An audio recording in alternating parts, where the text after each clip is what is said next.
Oh, evening everybody. Evening everybody. Here we go again. Even Sophie looks glum on the screen there. Oh dear. Well, tonight we thought Gavin was going to join us, but he hasn't.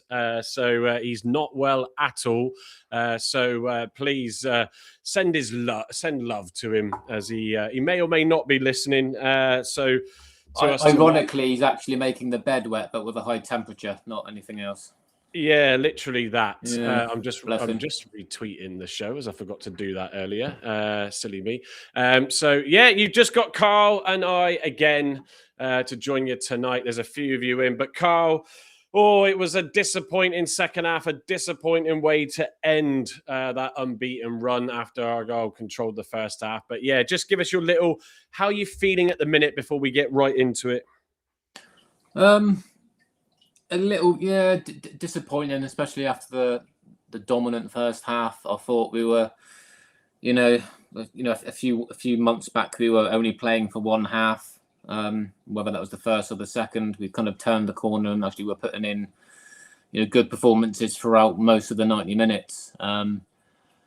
And yeah, it was disappointing. We kind of fell back to what we were a few months ago in not really taking the game to them more in the second half. But we obviously will go into the reasons why we didn't do that in the second half. But disappointing. I mean, we could have done enough to hold on to a point maybe, but I think the momentum that Stockport had in the second half really killed the game for us.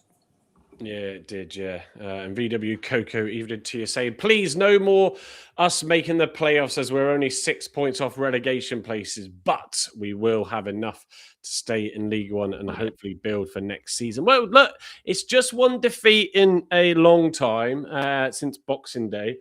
So don't be all doom and gloom just yet. A few of you are in. I'll just read that out as we wait for a few more to come in before I start the show properly. But yeah, we got Alex at Argyle. It couldn't go on like this, could it? Alex, were you at that game today doing your usual vlogs? Let us know. Evening, everyone, says Michael Hawks. Great watch along, guys, earlier. Great to see fantastic commentary team too. Thank you for that, Mike. Alex at Argyle said, and I have got this on my notes, but the amount of Stockport fans abusing us on the silence is ridiculous and nobody knew about it. I did say that. I had a couple of comments on the I was just reading a few comments through Facebook. There was one put on some EFL group saying about apparently it was relayed on the tannoy, but then again, fans come in late, the noise levels could be higher. If they put out a message before the game on social media, then the fans would have been realised that. But I think it's a bit harsh to kick off at the Green Army, which doesn't really happen that often because our respect levels have always been quite high when it comes it's just look, it sadly is what it is. I did see something earlier in the week, in fairness, but this is one of those things where they don't obviously have a TV screen and all that sort of stuff. And when fans go to away games, they're enjoying a lot more of the whole sort of day out. But yeah, look, so it's not like the Greens felt, that's for sure. We got Barn Park Green saying mid-table finish for sure. Can't expect to lose rules to lie, Hazard, and proceed to make 0 signings and just hope everything will be okay. TC has not been backed for me at all. Well, funny enough, he's still in his job. That's one way of maybe looking at backing him. Janice says, can't even think of a decent joke right now. We were that awful. Well, we weren't that awful. We'll come to that. We are pants. So quite strong there. All the signings. Now there's some material. Baz and the Cloud Evening, who joined us earlier. I think you joined us earlier. I can't remember now. I think you did, yeah. Evening all, great watch along. Yes, you did, because hence reading out the first line. Similar to the Mansfield, strong first half, just couldn't keep it up in the second. She said, Your Honour. And then VW Coco was in earlier. Argo 83 is also in. He's saying, no Gav, bedwetting, is he, bless him. In more ways than one. Also, Matt Montgomery's in as well. He says, I apologise to every Argyle fan. My quote was the worst since Boderick said, I have a plan, me lord. He did jinx us during that game. I think we both jinxed it, to be fair. Yeah, that's true. Graham Burns says it was taking Watts off that messed us up. Hindsight, hey, I absolutely agree.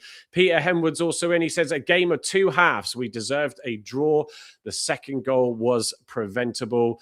And what else have we got here? VW Coco saying as well, second game running, not taking first half chances cost us 5 points. First defeat this year. Come on, you Greens. Heather Louise Hughes, she's changed. Oh, she's in Facebook now.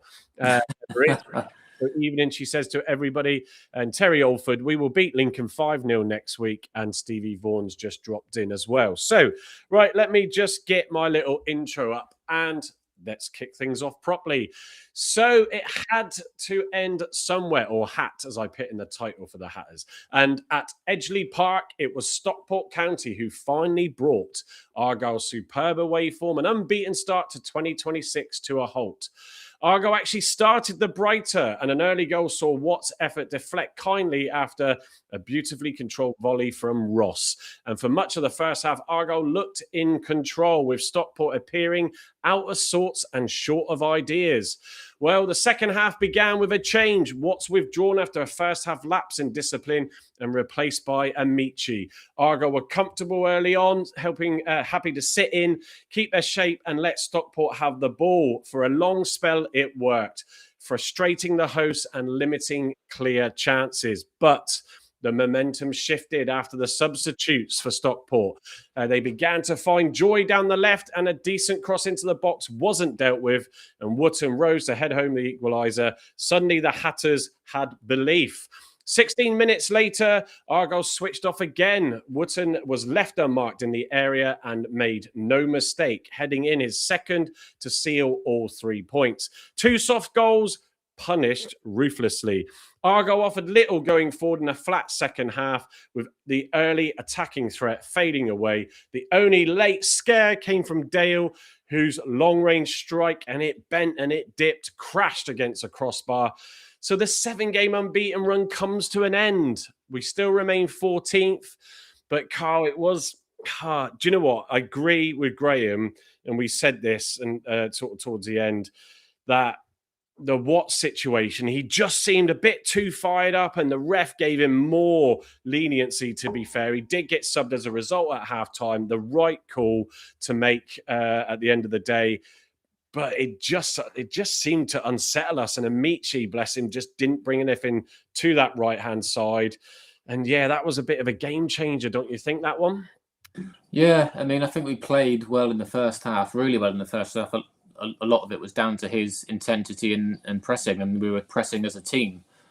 Obviously, the yellow card he got from the dive. I've watched it back again, and I still don't know what. It wasn't a penalty, but it wasn't. I don't think there was enough to say it was a dive. It was a difficult one because I kind of got what he was trying to do by sticking his foot in like that. There was contact, but I don't think there was enough contact from the defender, as in going for the ball to warrant a penalty. So he could have just wove the play on. But yeah, he was walking on a very thin tightrope from there. He then got involved in another challenge, which was almost another yellow card. The referee spoke to him. Edwards had a little word with him in his ear as well, and then he went on to continue to be doing obviously the high press and the intensity, which was getting him involved in more challenges. And we were saying on the watch along, weren't we, if he keeps doing this, he's going to get sent off. And then there was another one which looked quite a dangerous challenge. And again, if he wasn't on a yellow, that would have been a yellow. It was a yellow card offence, that challenge. And again, the referee had a stern word of him and kind of probably said to him, this is your final warning. We can't, allow for any more fouls. And I think it was the right call for TC to take him off. I don't think it was the right call to bring Amici on. There's been a lot of talk about, a few people on X saying that it was the wrong decision in taking Watts off. But no, for me, he had to go, because if he came out in the second half and still put in the odd challenge, which, quite easily could have been another yellow card, we would have been down to 10 men and could have lost that game then 3-3 or 4-1. I just don't think Amici was the right man to bring on. If you wanted to carry on doing the press and the high intensity, which we heard the first half, Amici isn't that type of player. He's lazy. He won't do the hard graft. I think Aseni probably would have come on and done a better job, because he likes to press more. Even Patterson, to be honest, I don't understand why we're not giving Patterson more game time. He's got the experience. And he does press from the very small amount of time that he's had on the pitch. He does press. that could have given us some experience up top, maybe, and another voice on the pitch to calm things down. But yeah, bringing Amici on was the wrong call, and that probably cost us potentially maybe a point in the second half.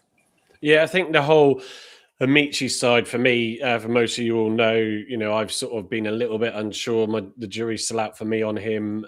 He just doesn't seem to be able to take a player on. He's a very good at finding the target and striking a ball well, but there just seems to be that lack of him being able to sort of drive at his man and get past him. And I did say it in the show, Carl, didn't I, that the setup and this style of play doesn't really suit him. And knowing that, we did sit back really in the second half and just let Stockport have the ball.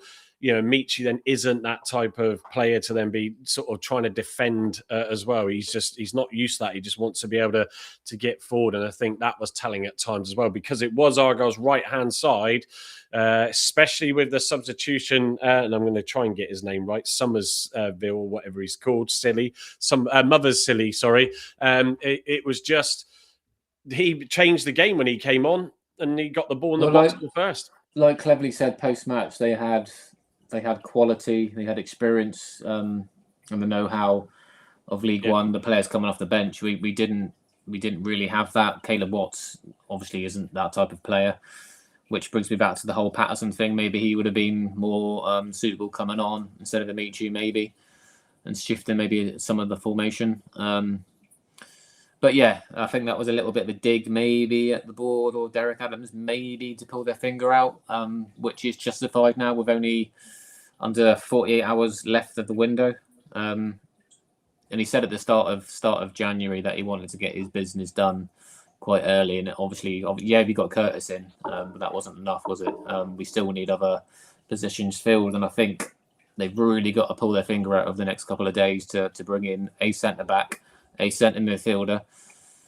I would still persevere with another striker, whether that's if we've got any hope with Hardy, I don't know. But I think we still need maybe another experienced head in the forward areas, or maybe even a better winger. But I don't think we're going to get as many as that. Hold the thoughts for the minute on that, because we'll come to it a little bit later. But if I'm honest, my gut says we're not going to see too much on that front. But I'll elaborate on it in a minute. I'm just seeing Terry Alford's comment. I don't blame Amici directly. No, I just feel, and I don't disagree with those. I did say at the time that could we have just let it go with what's a little bit longer, but he didn't seem to want to listen and just had red mist in his eyes and just wanted to you could just see he was just that little nigger away, and the referee did give him some talking to and just said calm it down. Edwards tried to do the same, etc. But yeah, it just felt like he was going to potentially take a risk as Sophie decides to disappear and could have got sent off. And that's not what we need with the injuries. You could have given it 10 or 15 and maybe have nicked the second goal, then take him off. But I think that's a massive risk. Like I said, if you go down to 10 minutes, a completely and utterly different game. Yeah, exactly. Right, let me read out a few more comments. What have we got here? Stevie Vaughan saying the bedwetters are back. Amici cost us like Mansfield, but Alex, I don't blame it all on him. We switched off to both crosses into the box there. Debbie Ferguson as well. Evening all, she says. Newcastle 1-up versus Liverpool. Interesting. Stephen Cooper, evening to you, says, evening guys, I'm depressed. I equally feel a little bit flat after that because we've had such a good run and we should have really taken 3 points. We need to offload Patterson, says Peter Hemwood. Belarus possibly 2. What we got? Argo 83 says Amici is not a League One player, if that makes sense. More quality, but you need solid grafting, tough players to perform in this division. He is another project player, if I'm correct in saying, Carl. So there's more potentially to come from him later. But Stevie Vaughan saying we are still third, so pulling the positives on a current form in the last 11 games, scoring 1.9 points per game. Peter Henwood says Newcastle 1-up. That's just repeating what someone else said earlier. Come on, Peter, keep up. Steve Harley News says, evening, boys. He said, if Watts wasn't so stupid, once he got booked, it could have been a different game. Amichi's intensity was non-existent, basically played the second half with 10 men. VW Co says the referee was an ex-player and played for our local rivals. I love pulling out that detail. The referee today was Samuel Allison, who was the Premier League, or is, I should say, sorry, a Premier League referee. I thought overall he wasn't too bad. I'll come to Carl a second. Maybe that was in response to the refereeing performance on Tuesday. Maybe there was a word about getting a better referee in. Yeah. Sorry, I'm just trying to check what Sophie's doing. You're going to shut the door. She's just messing around. Kids. What else have we got here? Heather saying, if Watts didn't lose his head, we could have kept him on as he was pressing and chasing hard. He was, and he did deflect that ball, which I think was going to go in anyway. Matt Montgomery says, do you think the tactic of pressing the opposition in a 4-4-2 is okay for one half and then switch to a 4-3-3 in the second half? Third game in a row, ran out of steam. TC sub timings show inexperience. Well, he did say we've got, obviously, of course, the post-match clips. He did say that everybody he had on the bench was pretty much all in one area, which didn't help. Graham Burns says, I don't think Watt's first booking was correct. We'll come to that in a minute. Can't blame Amici. Poor defending that cost us, as I said just now. What else have we got? There's a few coming in. Let me pick a different one. Stephen Cooper says, Stockport, not that good. They are right. They got a right telling off at halftime and came out a changed team. Can't believe they had 2 foul throws. Stockport want to be there at the end of the season. It's good choice by their manager who's been with them since 2021, showing his experience in this league. Right. Oh, Liverpool 2, Newcastle 1 there. He's trying to get in there now, make sure he's up to speed. So Peter Henwood saying there. So that's interesting. A comeback and some early goals. Right. So, the penalty, I just want to give my thoughts on it. Carl sort of gave his. He got past the player. The player sort of stuck his leg out a little, and he did really go for it, Watts. But he didn't do the usual, I'm going to dive and then pretend my legs flailed out and being caught. So I think the experience of the Samuel Allison probably told there where he sees that too much in the Premier League and just decided, no, you're not having that. And it wasn't a dive, though, in my opinion, either. So he shouldn't have got a yellow for it. Another League One referee highly likely would have given that, if I'm honest, when you see it in real time. But it didn't happen. And sadly, that got that red mist over his eyes, and he just seemed to be a man possessed, which was good for the goal, getting the flick on. He was trying everything, and he was, I think, Carl, when we looked at just at halftime, FOTMob's highest rated player for us. So it was a shame that he did have to come off in that game. So, but another notable for me, I'm going to come to the player stats because obviously there's only 2 of us tonight. So just try to make this flow as best we can. So if we look at those stats, Ashby Hammond, Carl, it's his second game, with Hazard being out injured.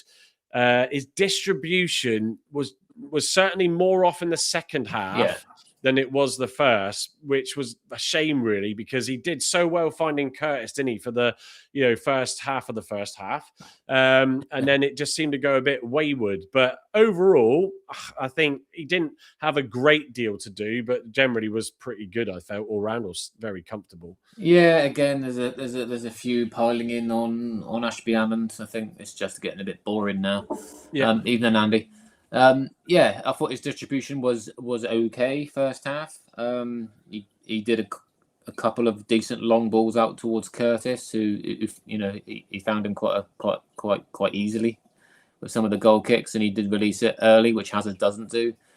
And that's probably partly why we were high up the pitch and pressing, because of his early distribution as well. But like you say, second half wasn't really there, was it? There's a couple of long balls which went out of touch. A few balls that didn't really find a black shirt, and it was poor. But at the same time, we're not blessed with goalies that can do that.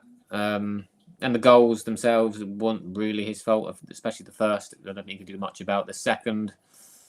Again, we should have stopped the cross coming in. We should have cleared the lines better. We didn't get anywhere near Kyle Watton, and it was an easy finish for him. And it was quite a difficult angle as well. It's really hard to dive kind of to your left at that angle. It would have been difficult for even Hazard to even been taller to get his hand on that. But yeah, I thought he was okay. Certainly not a fault for the goals. Distribution, like you say, okay first half, but a bit off on the second. Yeah, I think you've obviously alluded it to a lot. It's one of the reasons, I just see Andy's put it in the chat, it's one of the reasons why in the main, I don't go hunting on X anymore because it is just ridiculous. There's a certain person that we were seeing screenshots in the chat that just makes you shake your head. And this is not us being happy clapping or me, and it's not about bedwetters or not either way, but some of the comments. I mean, Christ, we've lost our first defeat all season after having a massive turnaround after a hugely disappointing start to the season. There's light there. Yes, getting players injured is a problem, but and it's the spend and what's available. However you look at it, if I'm the owner of the club and I physically do not have the money, or the club do not have the money, and I'm not going to put in any more of my hard-earned cash, and you're going to have to just deal with that.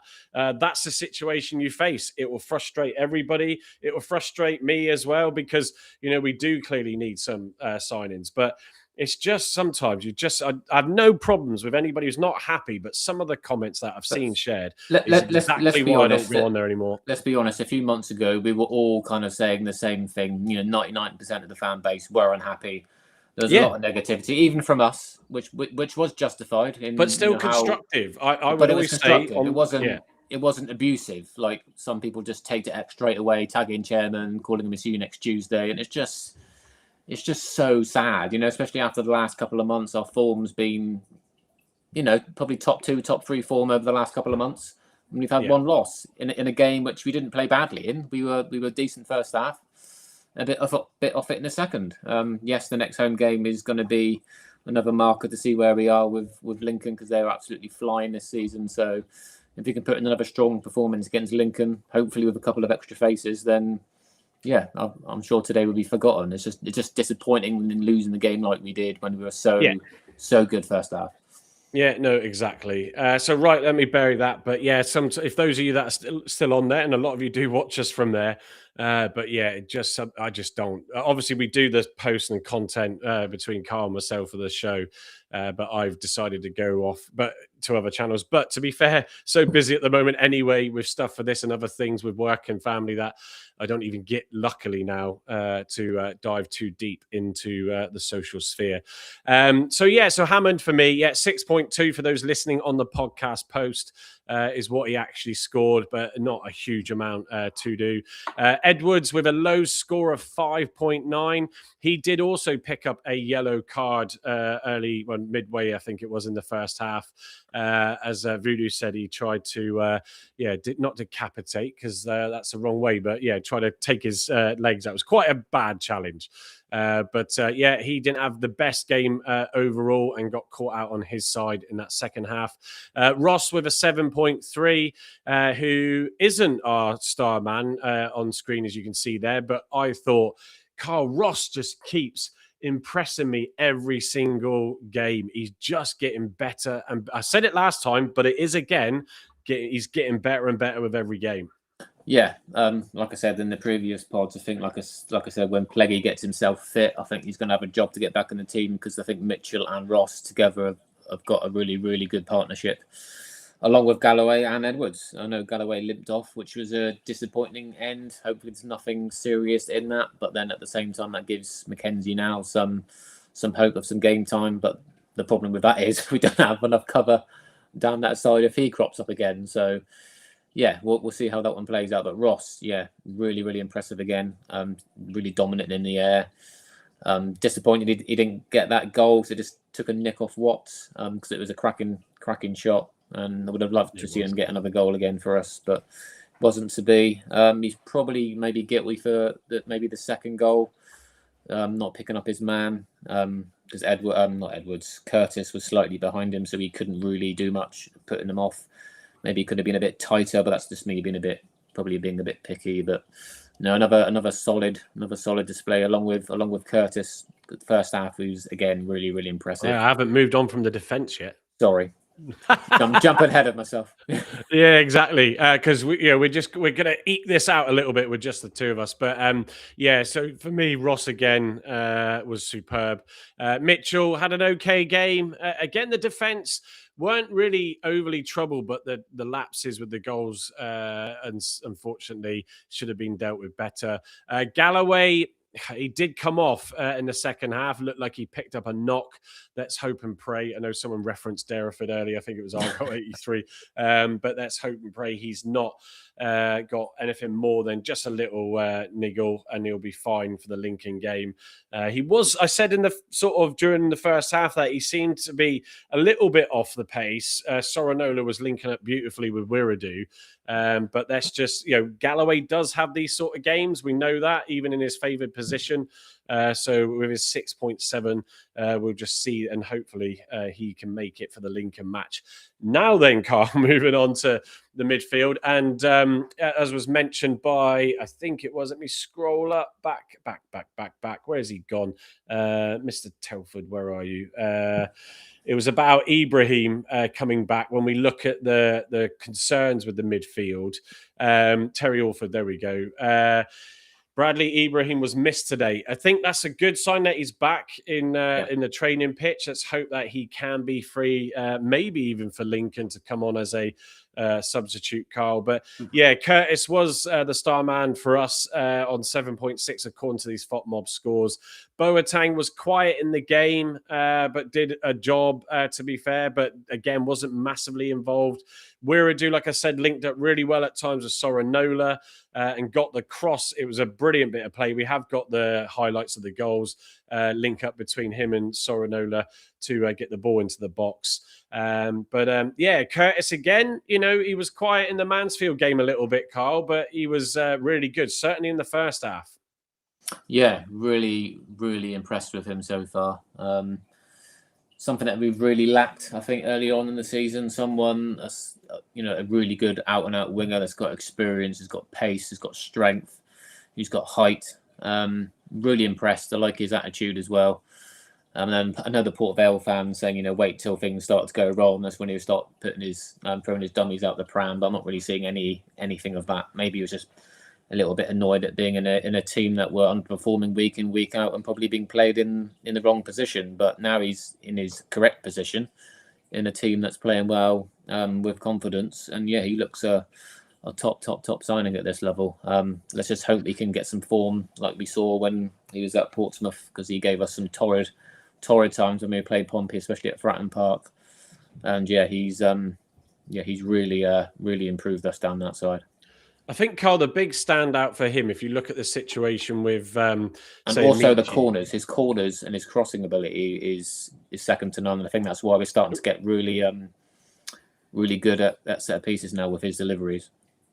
Yeah, so it's just you glitched just a minute ago, and I was worried. Then you're going to leave me all on my own. Not that I cannot talk for England, but yeah, the thing that really, if you take Curtis and Amici in that game on the opposite side, Curtis has no issues with getting aggressive on players to win the ball back and taking players on and getting past them. His quality there, is second to none. He's got obviously more experience in that, but he definitely takes it up a level. And as Argo 83, I think it was said, Curtis's class. It's a groin injury, according to people. I've seen the post-match presser. So there we go. However long that will keep him out for. He did look disappointed going off, in fairness. But yeah, Curtis certainly having another great game. Wiradoo and Sorinola, the link up for the goal was brilliant. They both had a really strong first half, Carl, didn't they? And Sorinola again, although it's only a 6.4 for him and 6.7 for Wiradoo, it was a good first half, and everything just seemed to just slow down when obviously we sat back. But again, positive showing from both of those. Yeah, I really like Ruidu now. He's in his natural position. I think he hasn't really put a foot wrong really since he's come back into the side in centre mid. And it'll be harsh on him to lose his place once Rawls gets himself fit, and Ibrahim, because I'm sure when we have a fully fit squad, if that's ever going to happen to now the end of the season, I think Rawls and Ibrahim are my two centre mids. I think them two together is going to be quite lethal, especially with Ibrahim, his goal threat. Again, his quality, his intensity is very much similar to Watts.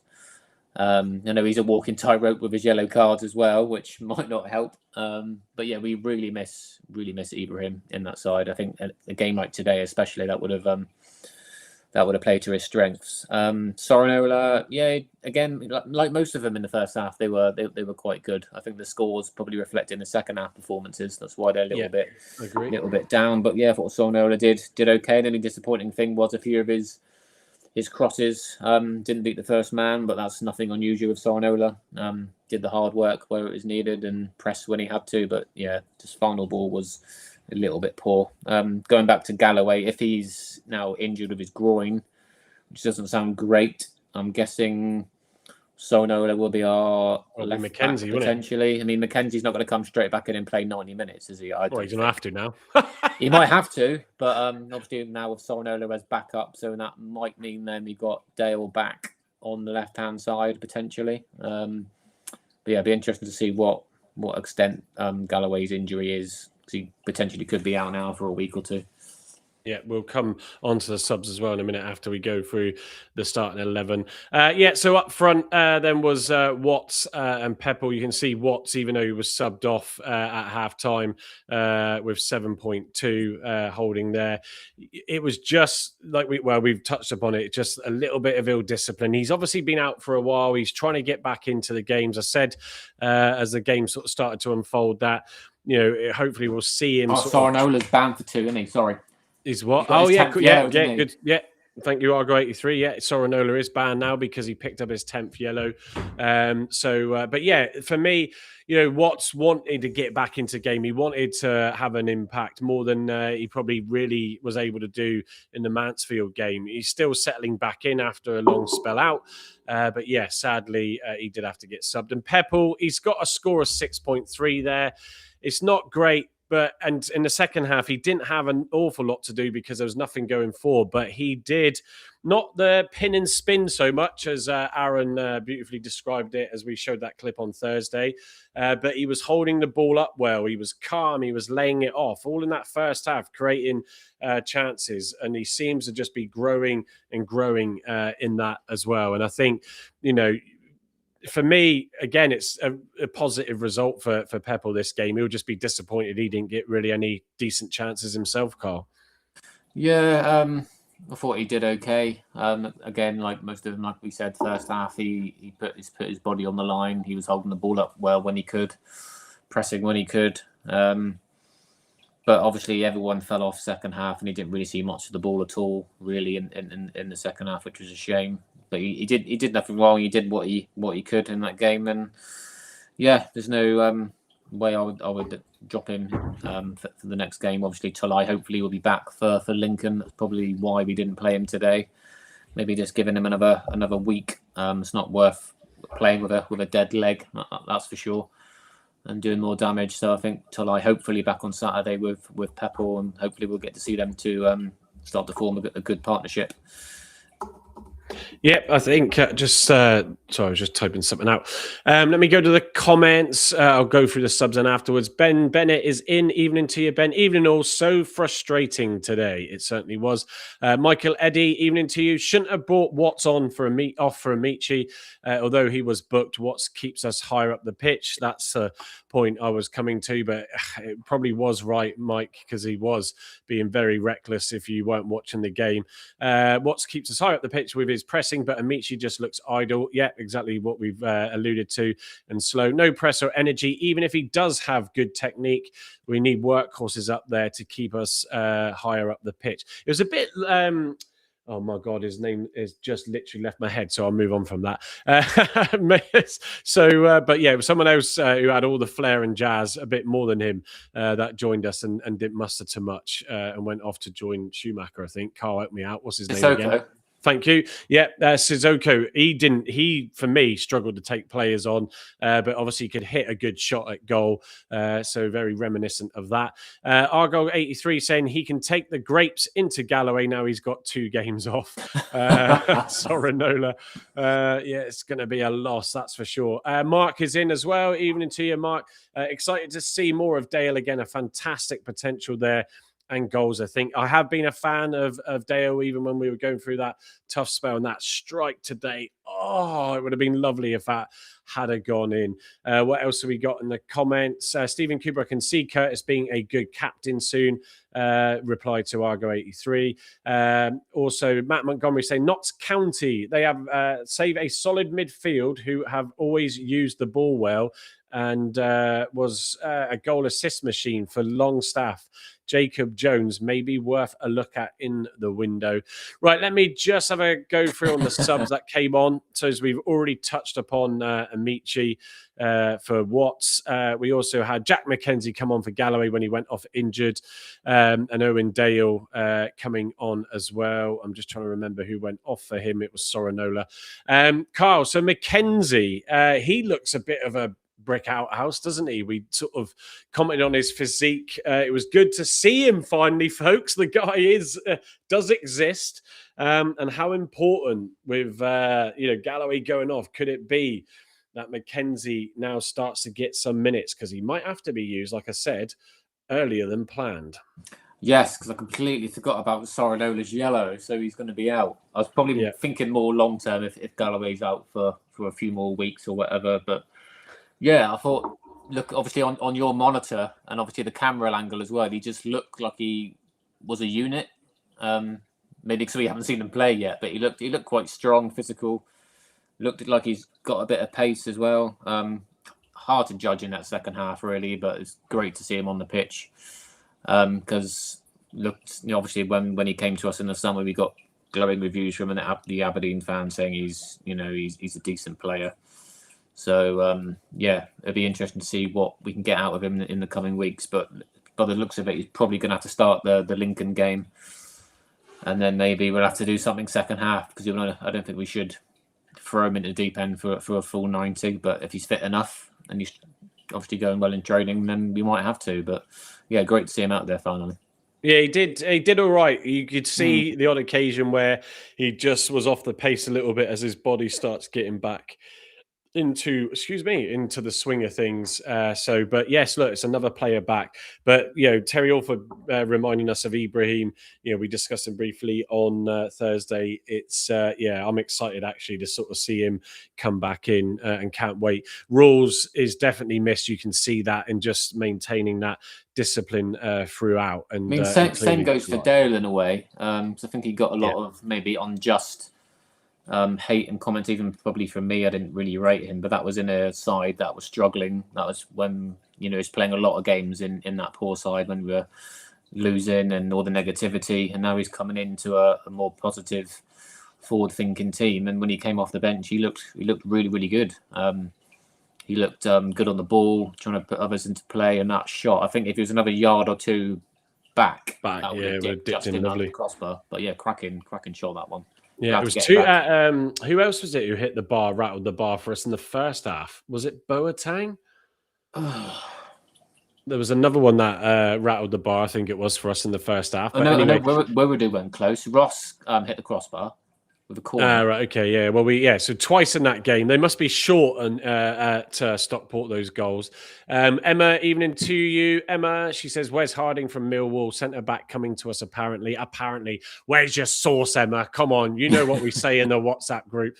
I don't know. We shall see. Green Gruffalo says, did you notice McKenzie was taken out just before the second goal by the player running wide? It was his knee, wasn't it? The Stockport player's knee collided with his head. Oh, so yeah, I don't know if that's what Green Gruffalo's referring to. The only thing I saw. We'll come to the Sky Sports highlights in a second. Argo 83 feeling, not Argo 83, it was VW Coco saying, miss Callum Wright. Argo 83 in response says, is Callum Wright a woman? Because he picked miss Callum Wright. So, yeah, come on, Argo 83. You've been on in that hot tub too long. Alex at Argyle said, Ross, mate. And his vlog is out, as he put in the chat earlier, by the way. So go and give that a check. Young Alex, who goes to the away games and vlogs on them. Don't tell him, but he's better than Harvey. Did we say that? I have got Harvey's video as well, though, so I'll play that in a minute. What's Mark saying? He says, we have a lot of really good players, in my opinion, but all of these injuries nowadays is just baffling and so difficult for the management to get consistency. Players do seem to get injured a lot more in today's game. Maybe they aren't built so well. Just odd. I don't know really what the reason is for that, but it seems. I mean, with certain players, we have signed injury-prone players. So when you sign a lot of injury-prone players, they're going to spend probably a lot of the time out injured. So it's a balancing act. But there is players that haven't had injuries before, like Mackenzie. Apparently, he didn't miss hardly any games for Aberdeen in 4 years. So he comes here and gets multiple injuries, one after the other. So are we pushing him too much in training? Is it the pitch? And I know they did some investigation work on why we're getting the injuries, but we never really heard back why that was. Maybe they just didn't find out the reason. I don't know. No, it'll be an unknown for now. I've just put the stats up on the screen. So this is the overall game stats, and I will switch to, I don't have it, but I've got it on another tab in the background. I'll read them out. But the overall game stats had Stockport with 68% of the possession to Argyle's 32%. XG, Argyle still above 1 with 1.44, but not converted enough, 0.78 to Stockport. Total shots, 6 to Stockport and 13 to Argyle. Shots on target, 2 and 4. Big chances, the 2 and the 1. Big chances missed, neither. Well, I suppose would you class Dales as a big chance, but and accurate passing wise, which again shows you how much Argyle did let Stockport just sit on the ball. 80% to Stockport, 59% pass accuracy for Argyle. 9 fouls committed versus our 14. And 6 corners a piece. Now, just if I go and look, I'll do it in the background here. So the first half stats were telling, and it's worth picking it up. So Argyle had total shots of 10 in that first half with a 4 on target to Stockport's 2. And that swung around so much with only 3 shots to Argyle. The percentage of possession in the first half didn't really massively swing. It was 62-38. But come the second half, it was 73-27. And I echoed some of the earlier comments I read out about, are we needing to come up with something a bit different? I mean, what would you... It's difficult, Carl, isn't it? Because for all those that are having a bit of a moan, and you can tell because the numbers are a little bit low tonight, which could just be people don't want to see too much of you and me. But it normally happens like that. I mean, I feel deflated. Carl feels deflated, as some of you have also said. But I want to just point out that the first half was really, really good. And when you consider that Rules is out, when you consider Talai's out, Hazard, I don't think there's a big issue there with who's in goal. But when you consider that the experience that Rules has brought to that midfield has been massive in giving it stability. The guys were superb in that first half, Carl, weren't they? And it's just frustrating that we couldn't deal with the tactics of Stockport in the second half. But it's not lost. It's a tough test in the next game. But yeah, you have to say they did well in those last 2 games when we've been out with 2 key players. Yeah, I think we've just forgotten maybe what it's like to lose, and that's why we feel a little bit deflated tonight, because we've been in good form. We've looked decent. We haven't really been in danger of really losing games because we've been quite resolute at the back. I'm not worried like I was months ago when we were going to concede. I think like we already talked about, Ross and Mitchell and Galloway, Edwards as well, have all really, really done well the last few months. So maybe just the second half just was a bit flat. Individual mistakes for the goals which makes a deflating end. I was disappointed with a loss. I don't think we deserved a loss, because if you on the balance of play, you probably think a draw maybe, because we had all of the play first half really, apart from the first couple of minutes, and Stockport had most of the second half. So on reflection, it should have been a hard fought draw maybe, and we probably would have been happy with that maybe before the game. But yeah, it just feels like a kick in the backside. So I didn't really think we deserved to lose the game, but No. We didn't really kill it off in the first either. So it's annoying. Yeah, no, it is. Paul, evening to you. He says a classic case of a game of two halves. 100% agree. Argyle, excellent first half. County changed the game. And yeah, I have to give credit to the manager for making those early subs. And like I said, it was one player one player for them that really sort of stood out coming on as a sub, but also another player who was able to move from the left into the middle and was causing Argyle problems was Olafi. I might not have got that right. They're number 9. We had quite a few players who were like, "How do you say that?" Yeah, exactly. It was Malik Motherzili or Motherzil. That was the substitution, number 11, that came on. That for me did make a big difference to the game.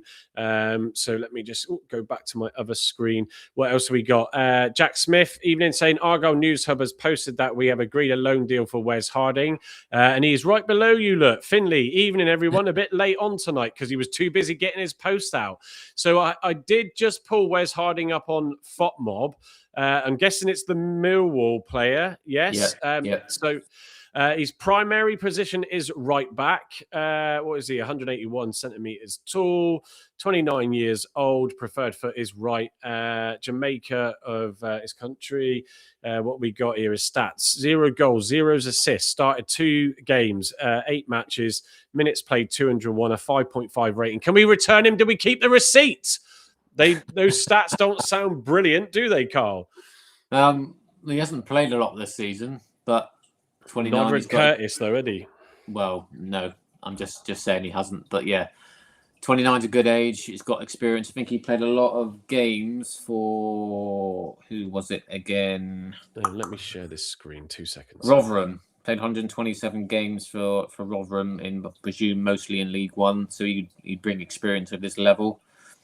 Yeah, 5'11". He's not the tallest either. Probably the same size as Pleggy, I'd imagine. But if he's good with the ball at his feet as well, that could be an option. So yeah, probably a solid signing for depth, but it's not one I would really break up for Ross or Mitchell at the moment. It's more of a squaddy player, and if he can play it right back as well, that might give us an option if Edwards can't play 90 minutes every week. But yeah, I don't know much about him, to be honest. No, well, so the one thing that was very standout with Ronan Curtis's FOTMob screen was his player traits. So that's why I've just put the screen share up. So you can see, although down here you can see where I read out his goals, assists, and his general championship stats so far this season, his player traits don't actually look too bad. 96% aerial duels won, 72% defensive contributions, and 82% on goals.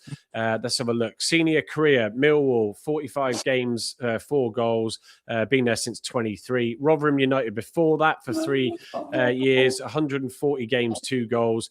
Birmingham City went out on loan, from Birmingham from 2016 when he was there to Alfreton, went back to Birmingham in 2017, 59 games, no goals.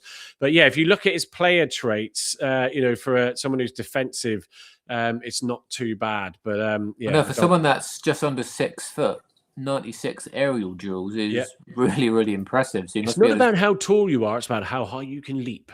Indeed, he obviously leaps like a salmon, doesn't he? So that's good. And obviously the defensive contributions is high as well. I mean, you're signing a defender for defensive contributions and his aerial threat, so bugger anything else. But yeah, it should give us a strength and depth, hopefully. But again, it's not one I would break up Ross or Mitchell for. Anyway, Finley, where's your source? As I said to Emma just now, where's your source? But I think someone said it was a respectful journalist. So unless it's the usual one that crops up on X, I'm not sure. I haven't seen any posts yet, but. No, well, we shall see. Time will tell, won't it? Although there was a hint from Cleverly on Thursday's presser that a signing might not arrive until next week. So whether or not that's a free or not, we'll soon find out. It's only a couple more days ago. Barn Park Green saying, I remember on a Tuesday night when Millwall came to home park and smash and grabbed 2-0. He was outstanding. Love that. Brilliant, brilliant memory there. Matt Montgomery saying, let's be honest, if it's a loan to the end of the season, it's not too much of a risk of a signing. That could be, excuse me, the options considering the finance situation. What else have we got here? Debbie first saying, I think we need to look back to when we were bottom. Defo improving, just a disappointing day.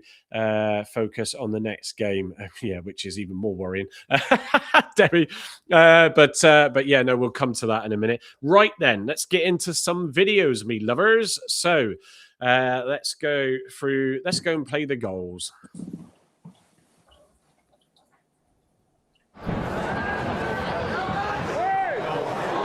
That's a flick on to the crossbar from Ross.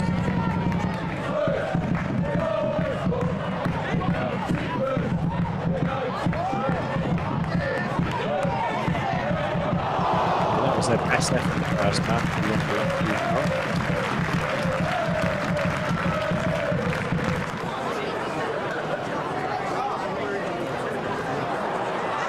This is the goal. Controls this so superbly. Oh. Great link.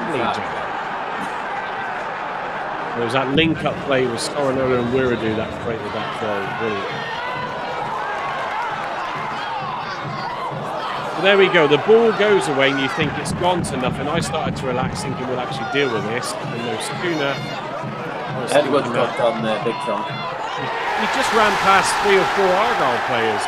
And that was that number 11 I was referring to, who came on as a sub.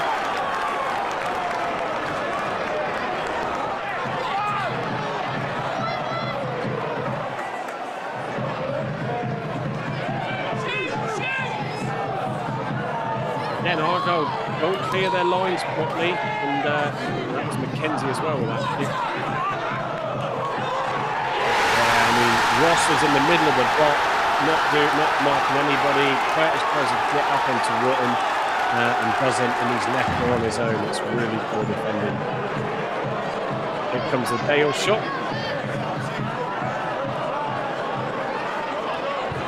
Oh. Beautiful.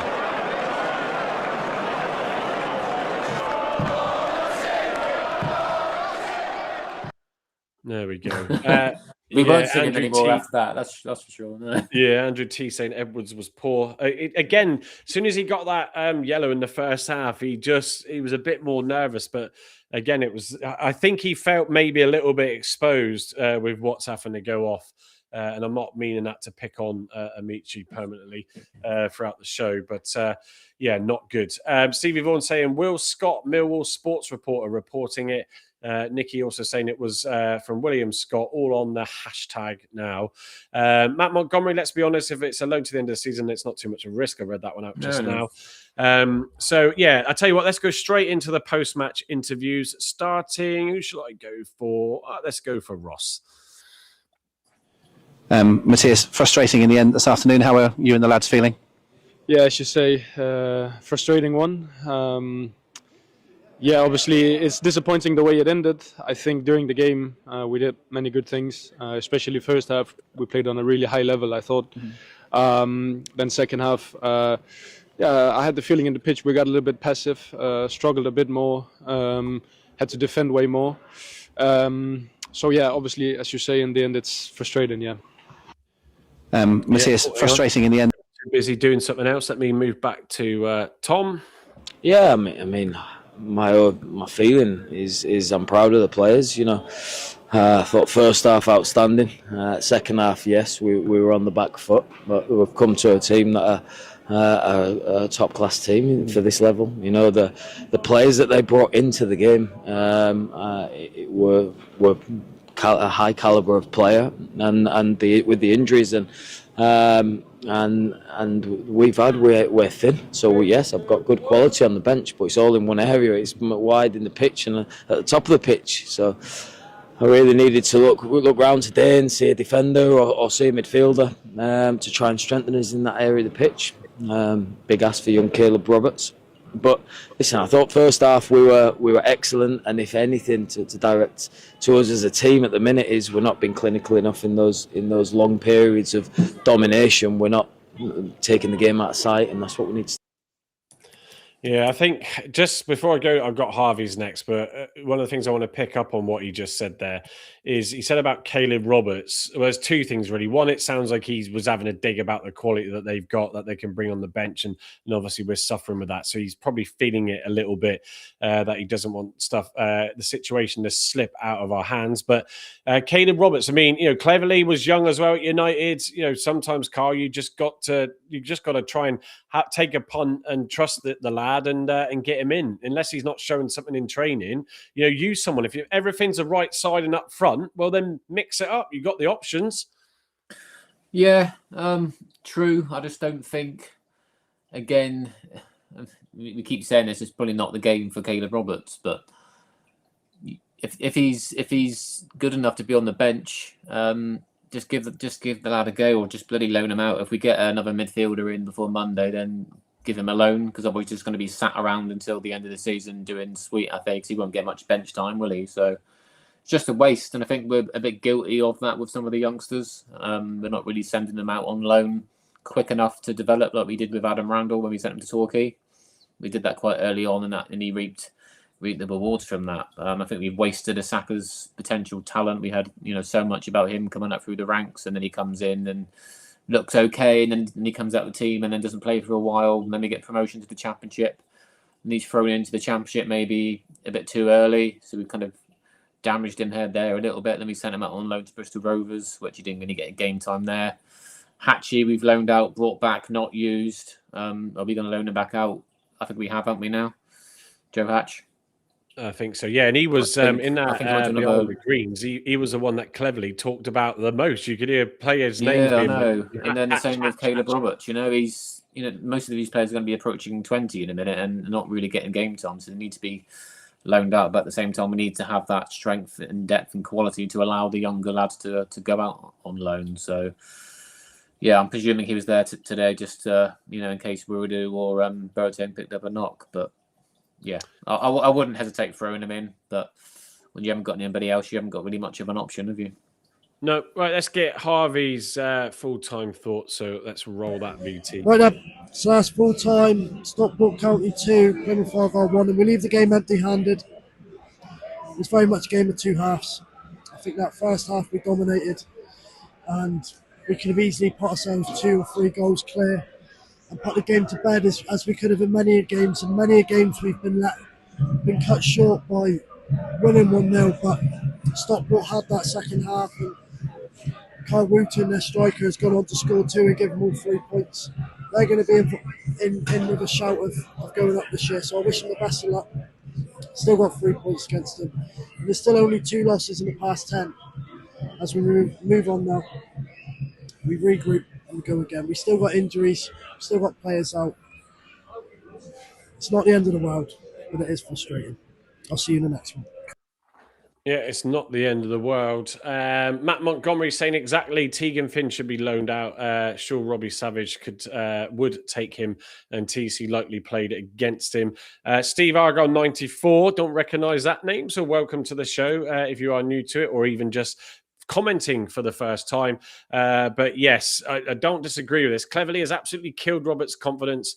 The way he's been talking about him lately, he's been poor. He basically forgot he had him a couple of weeks ago. I think there's 2 parts with that, because a player equally has to make that impression and impact to remind the manager that they're still there in a training pitch. So unless there's a little bit of discipline issues or not, I don't know. But Carl, you do feel that when you were getting, although only a few minutes as appearances, I think he did start one game in the Championship. The same with Azaka, Tegan Finn. It's almost like you go down and they're looking for players that can step up, and you certainly with what we've heard of Finn and a big fan of his, you think, well, come on, they're there. You were a young player yourself, Tom, as I said just now, and it's like, don't shut these people out, when they could come in and turn a game, given the chance. Yeah, I wouldn't necessarily say it's Cleverley's fault regarding Roberts. I think that's a club problem. With many of the youngsters in and around the team at the moment. So he wasn't even used much last season. I think he was used I think he seems to play against Leeds all the time, doesn't he? I think he started the Leeds game in the FA Cup up at Ellen Road, and I think he started the game down here against Leeds, if I'm right on that one. But there's only a couple of games he started. I think Asaka started a couple as well. I think, did he score in one of the games? I can't really remember now. Or was it in the League One winning season? My mind's not great with stuff like that, but using these players sparingly isn't really going to develop them. And if we're not loading them out for that, then I just don't understand why we're holding them back. Probably because we haven't got the depth in the squad, which we're guilty of. So it's a multiple of different issues. Getting Hatch out to Torquay is a good one, a good call. They're at the top of the league now, so hopefully we'll get some minutes and some game time. And obviously it worked, like I said, for Randall when he went to Torquay, so that's probably a good move for him. But yeah, I think if we get a centre mid in before Monday, which leaves it then difficult in a short space of time to get Roberts out on loan, unless it's to a non-league side like we're potentially going to do with Asaka. So yeah, it's difficult. Yeah, so right, we're coming towards the end as we have made the hour mark, Carl. Surprisingly, yeah. So we can. It's been a long day for us with the watch along as well. So appreciate everybody pitting it up with us. Matt Montgomery saying it's also interesting they played Seb Campbell against Tottenham Toddlers. Played really well, not been loaned out or made a bench since. Yeah, it is a little bit odd. I don't know where. I mean, as Voodoo will have you believe, and he's not in tonight. Not that I've seen him in the comments. He was on the watch along earlier. It's all Derek Adams anyway, and maybe Derek Adams is influencing potentially the use of some of these young players, because you just got to use the experience that you got and grind it out. But yeah, come on. The famous saying of you'll never win anything with kids. Well, you can, and let's maybe take a bit of a gamble. Right, what else have we got? So something cool for you all. So Brian Pinaretta, who's not on the show today because he did travel down to Florida. I have no idea where Boston is in relation to Florida, but he went down to Florida to meet up with some of the USA fellow Argyle fans, and he sent us a little video of where they all were. So let me just play this for you quickly. Here we go, Mike. Here we are at Florida doing the Plymouth Argyle USA watch party. All right. Big shout out to you guys, Block 9 Podcast. All right. And here we go. We're going to go in. We're going to check out everybody. A hush came over the crowd. A hush came over the crowd. Argyle, Argyle. Absolutely awesome. Yeah.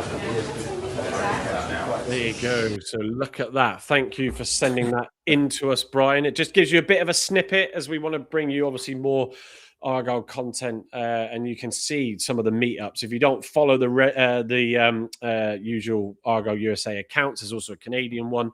Then you can go and see where they meet up, and it's brilliant seeing all of them congregate there for the game. Sadly, they couldn't. Obviously, we couldn't get the win for them today. It was a morning over there down in Florida. But thank you for that, Brian. Also, not forgetting, Heather is in the chat. She might still be there, who comes on and gives us the post-match analysis of the women's games now.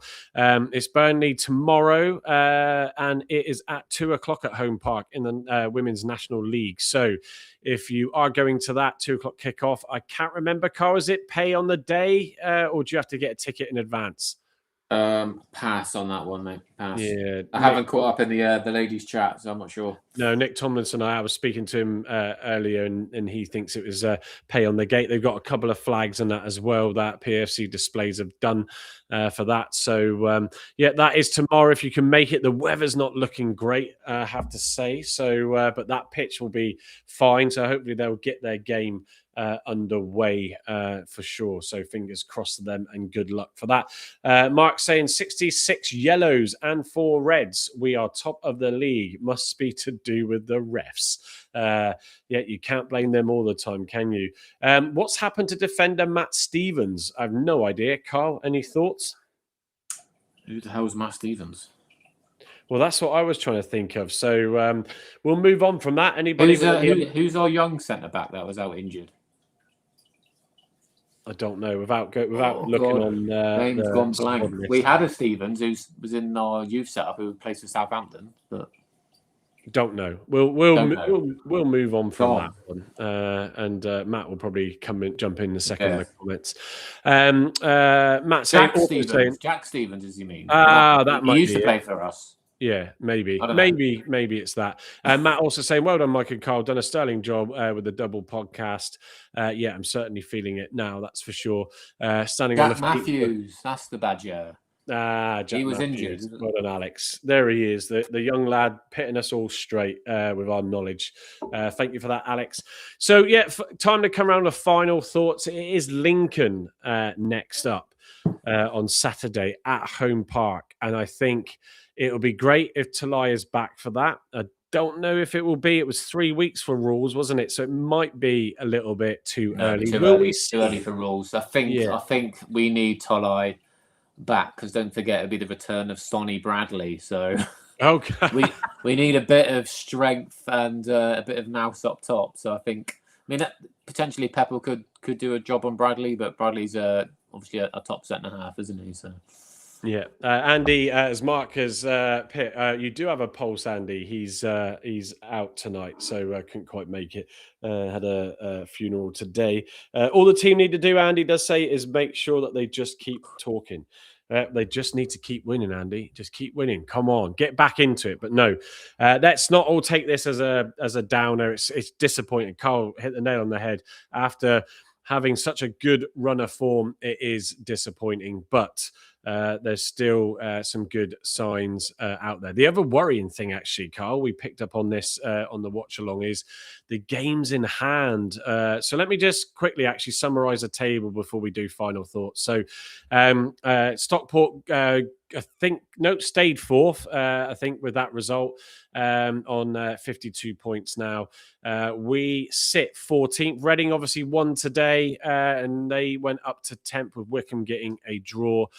Mansfield also drew today. Peterborough lost today. Exeter lost today, and typically so did we, obviously.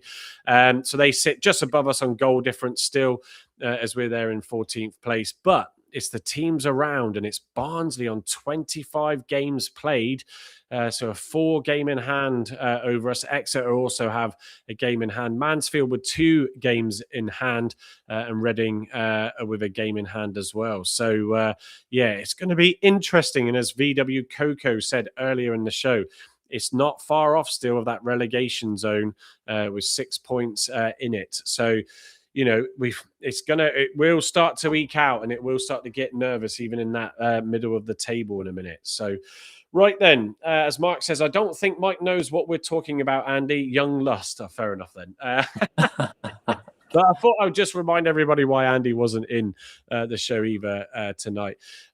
So Baz Curtis did the corners. He did, and they were good. He didn't give any to Sorinola, really, on the corners today.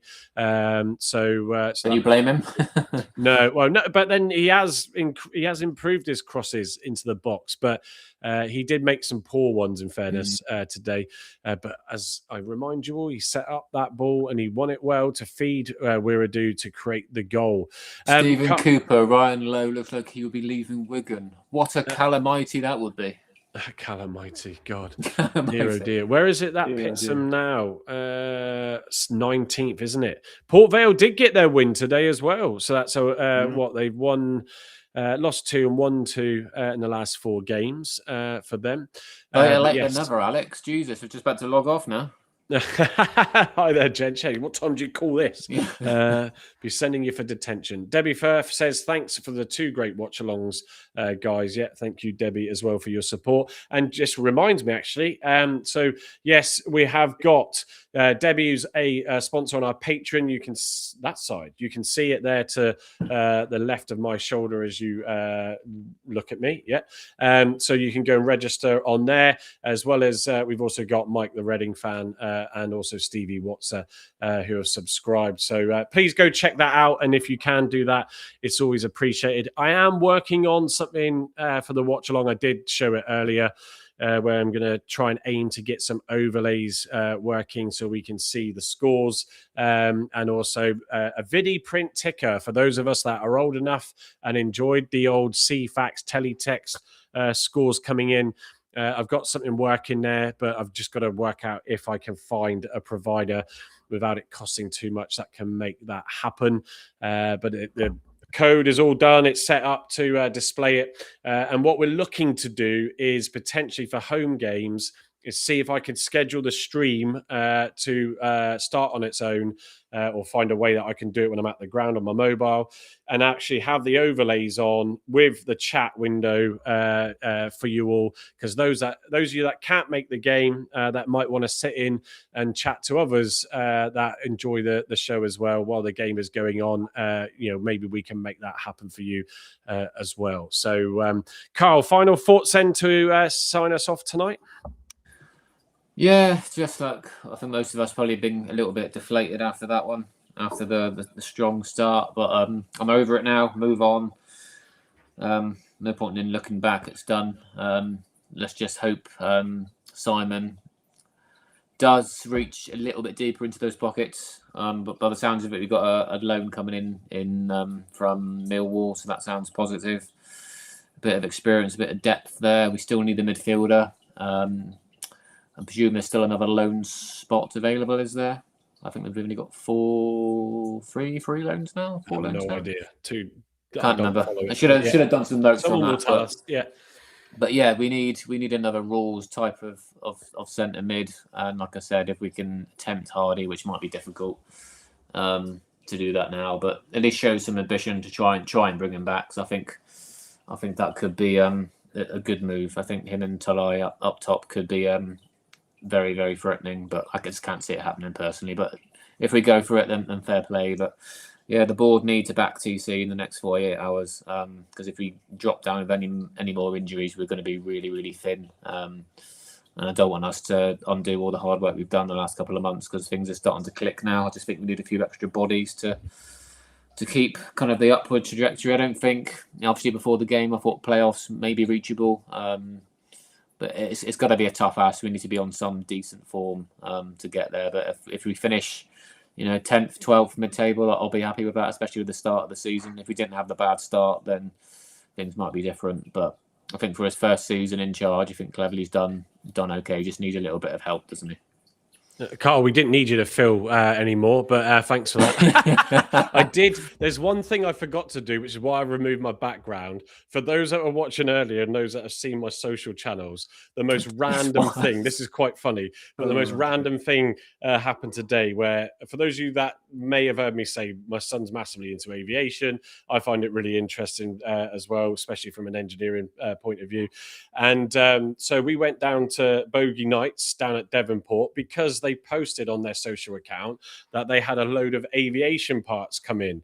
And the one thing that caught my eye was Merlin helicopter doors. Right, you know what's coming. So we went down there and had a look around. Got there early, thankfully. And so I had this. Carl saw this today.